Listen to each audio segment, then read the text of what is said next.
femme titulaire du portefeuille de la jeunesse, des sports et de l'action civique, doublée d'une inlassable promotion des droits de la femme, il m'est un indicible privilège de vous installer dans vos nouvelles fonctions de la ministre à la condition féminine et aux droits des femmes, ce ministère dont la dénomination est en soi déjà tout un programme. Nous sommes, madame, 4 femmes ministres dans ce gouvernement qui en compte 18. Ce n'est pas précisément le quota idéal, mais c'est quand même un indicateur d'un grand intérêt qui porte à la fois le Conseil présidentiel de transition et du Premier ministre, chef du gouvernement, à la problématique du genre. Votre nomination à ce poste est certes un honneur, mais aussi une lourde responsabilité. Les défis à affronter, les obstacles inhérents même à cette conjoncture de tous les dangers étant vraiment de taille. Les filles, les femmes, jeunes et moins jeunes, l'ensemble de la communauté féminine, catégorie la plus vulnérable de ce climat d'insécurité, attendent de vous, Madame la Ministre, que vous sachiez influencer à leur bénéfice les grandes résolutions sécuritaires qui vont certainement être retenues en Conseil des ministres. Elles attendent de vous de solides plaidoyers en faveur de leurs conditions, mais des actions concrètes aussi, devant témoigner de votre détermination à défendre leurs droits. Droit d'accès aux hôpitaux, droit au suivi de la grossesse, droit à la maternité protégée, droit aux soins de la santé en général, droit à un logement décent et sécurisé, desquels elles s'en trouvent ces derniers temps et par le fait du banditisme aveugle de plus en plus laissé.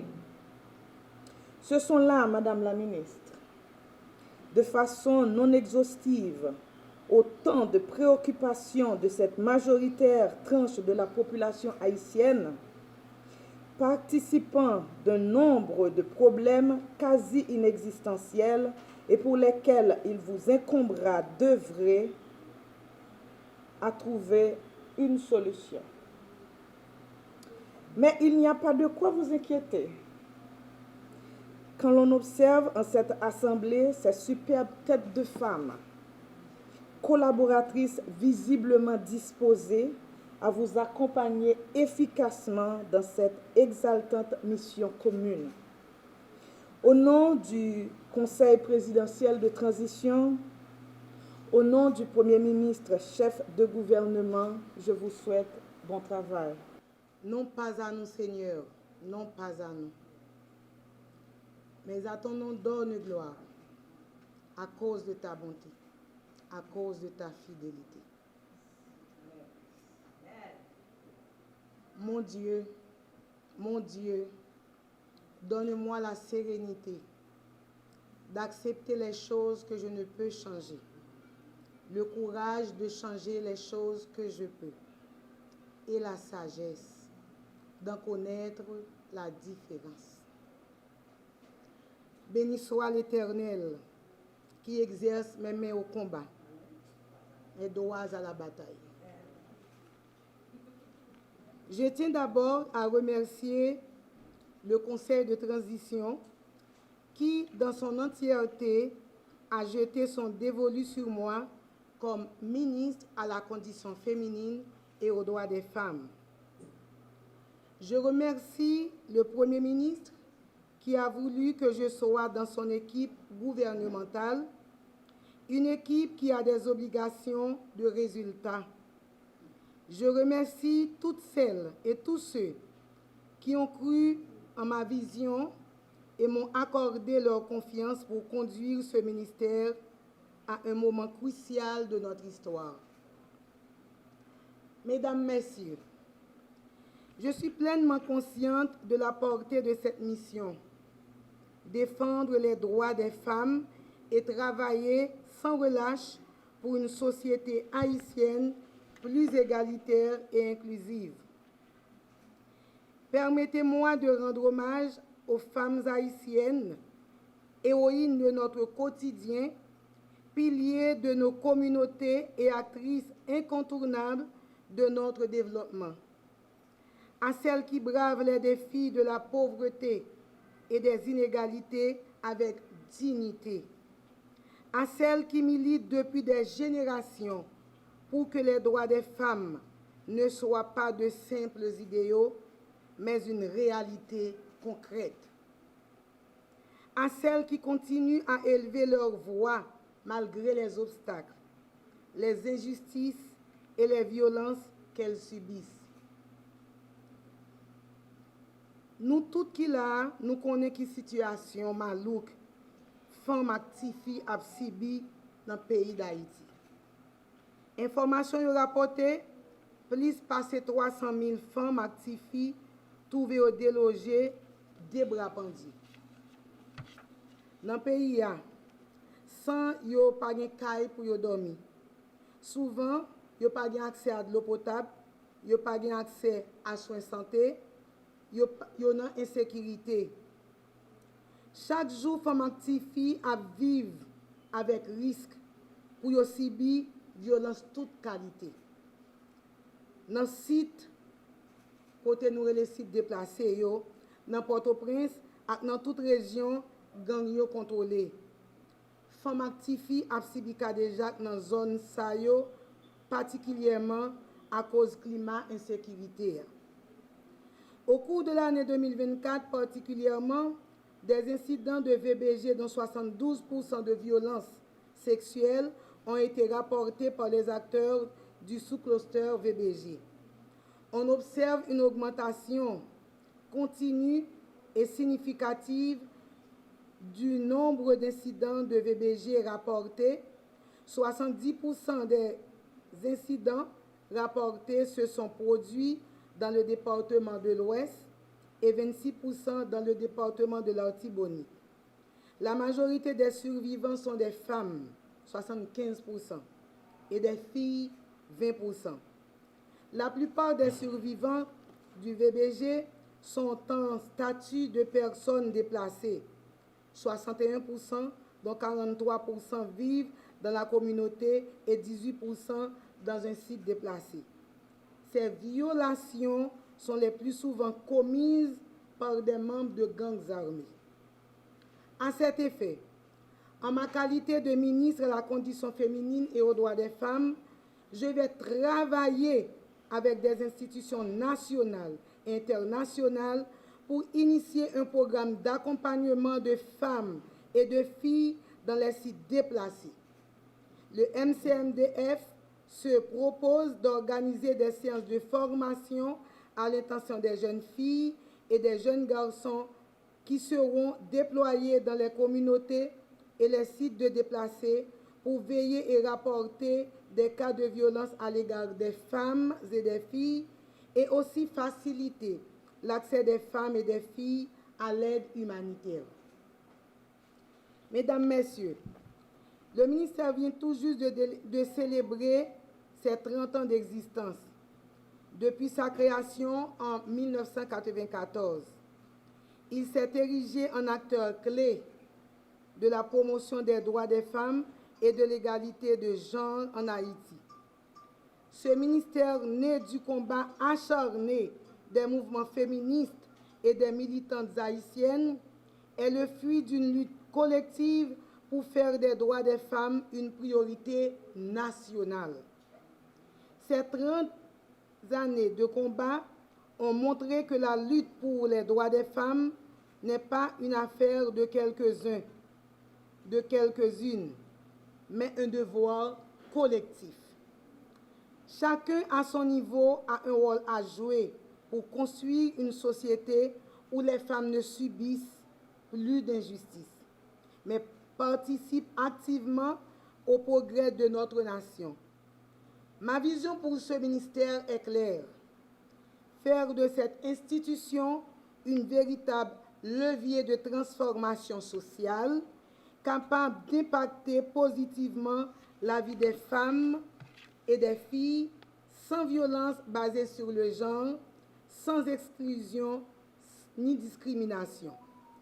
Pour cela, je m'engage à renforcer la lutte contre les violences faites aux femmes et aux filles, établir des mécanismes plus efficaces pour prévenir, sanctionner et accompagner les victimes de violences, promouvoir l'autonomisation économique des femmes, investir dans les programmes qui donnent aux femmes des opportunités de formation, d'emploi et d'entrepreneuriat, mettre en place des initiatives spécifiques pour appuyer les femmes des zones rurales souvent marginalisées dans nos politiques, renforcer la place des femmes dans la vie politique et publique pour garantir une représentation féminine significative dans les espaces de décision à tous les niveaux. Chers leaders d'organisations féministes et féminines, en ma qualité de nouvelle ministre à la condition féminine et aux droits des femmes, je prends aujourd'hui la parole avec une conviction profonde. L'amélioration de la condition féminine en Haïti ne peut se faire que dans l'unité et l'action collective. Nous vivons dans un contexte de défis multiples, une précarité économique qui touche de plein fouet les femmes et les jeunes filles, une recrudescence de violences basées sur le genre, des inégalités persistantes dans l'accès à l'éducation, à la santé, à l'emploi et à la justice. Pourtant, face à ces obstacles, les femmes haïtiennes continuent de résister, de s'organiser et d'innover pour faire avancer leurs droits. Je suis consciente que des divergences peuvent exister entre nous, mais je vous invite à les dépasser, car les défis auxquels nous faisons face ne laissent pas de place aux divisions. L'ennemi commun reste la pauvreté, l'injustice, la violence et l'inégalité. Ensemble, nous pouvons relever ces défis et bâtir une Haïti plus juste pour les générations futures. La diversité de nos organisations et de nos approches est une richesse, mais elle ne doit jamais devenir un obstacle à notre objectif commun. Une Haïti où chaque femme et chaque fille peut vivre librement, dignement et en sécurité. L'unité est notre force. L'unité est notre force. L'unité est notre force. Car aucune lutte isolée ne peut avoir d'impact que nous pouvons générer ensemble. Je vous invite donc à unir nos voix, nos ressources, nos idées pour parler d'une seule voix, pour faire avancer les revendications féminines auprès des décideurs politiques et économiques. À vous les militantes infatigables, les leaders communautaires, les jeunes femmes engagées, les pionnières des droits des femmes, sachez que le MCFDF est et restera votre allié. Ce ministère n'a de sens que si vous y êtes pleinement associés. Parce que violence cap mener jeune fille avec femme yo aller tous les jours, en pile fois, je suis à même côté avec violence que femme a fait sur l'autre femme pareil yo à bouche yo.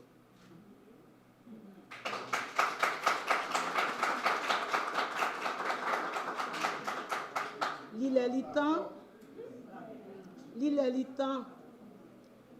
temps pour ennemi une femme, c'est pas une femme.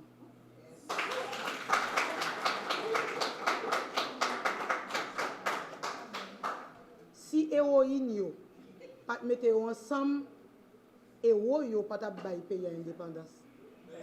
Jodi ya dans moment de trouver nous si pas gon unité dans le secteur femme dans le mouvement femme yo, Haïti péri parce que monsieur pas faire rien. Je vous invite donc à répondre à cet appel à l'unité et je vous tends la main. Je suis déterminée à travailler main dans la main avec vous toutes. Mon ambition est de faire du MCFDF une plateforme de dialogue, de collaboration et d'action pour ensemble des organisations des femmes puissent travailler. Ensemble, mobilisons nos forces, nos espoirs et notre détermination pour bâtir une Haïti où chaque femme peut s'épanouir pleinement et contribuer à la transformation de notre société. L'IFER, merci.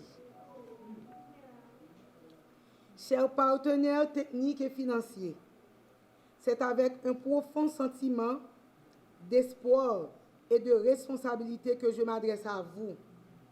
Aujourd'hui, en tant que nouvelle ministre à la condition féminine et aux droits des femmes, votre rôle en tant que partenaire stratégique dans la promotion des droits des femmes et de l'égalité de genre est incontournable. Et je tiens à saluer les efforts et les initiatives que vous avez déjà entrepris pour l'amélioration de la condition des femmes haïtiennes. En effet, depuis sa création, le MCFDF s'efforce de jouer un rôle central dans l'amélioration des conditions de vie des femmes. Cependant, le contexte actuel de notre pays, marqué par les crises sociales, économiques et politiques, exacerbe les inégalités de genre et compromet les acquis réalisés jusqu'ici. Pour atteindre ces objectifs, le ministère doit être renforcé. Et c'est dans cette optique que je fais appel à vous, chers partenaires. Je vous invite à unir vos efforts à ceux du ministère dans les domaines suivants. Renforcement institutionnel et technique du MCFDF en mettant l'accent sur la formation des cadres et employés du ministère et en dotant l'institution d'équipement de renforcement des capacités humaines et techniques de l'institution pour lui permettre d'agir efficacement. 2. Appui technique pour la mise en œuvre et le suivi des politiques publiques sensibles au genre. 3. Lutte contre les violences basées sur le genre. 4. Soutien au VBG visant à prévenir et combattre les violences faites aux femmes et aux filles. 5. Développement de programmes de formation et de soutien, l'entrepreneuriat féminin. 6. Appui à la promotion de la participation des femmes aux élections. Appui à l'élaboration 7. À la mise en œuvre du plan d'action national de la résolution 1325, notre cheval de bataille. Chers cadres et employés du ministère, nous tournons la caille, moi. En ce jour particulier, je m'adresse à vous avec une immense reconnaissance et un profond respect pour le travail que vous avez accompli jusqu'ici au sein du ministère à la condition féminine et aux droits des femmes. En tant que nouvelle ministre, c'est pour moi un honneur de rejoindre une équipe engagée dans une mission aussi noble et cruciale pour notre société. Depuis sa création, le MCFDF s'est positionné comme un pilier incontournable pour la promotion des droits des femmes, l'égalité de genre et l'amélioration de la condition de vie des femmes haïtiennes. Votre contribution, vos efforts et votre dévouement ont permis de réaliser des objectifs souvent dans des circonstances difficiles. Aujourd'hui, plus que jamais, notre travail au niveau du ministère est nécessaire. Les défis auxquels les femmes haïtiennes font face nous appellent à renforcer notre engagement et à travailler ensemble pour plus d'efficacité et de créativité. Ensemble, nous avons la possibilité de faire du MCFDF un modèle d'excellence dans la défense des droits des femmes et d'égalité de genre. Je suis convaincue que, grâce à notre collaboration et à notre détermination, nous pouvons relever les défis qui se présentent à nous et faire avancer notre mission avec succès. Je compte sur vous et surtout, je crois en vous.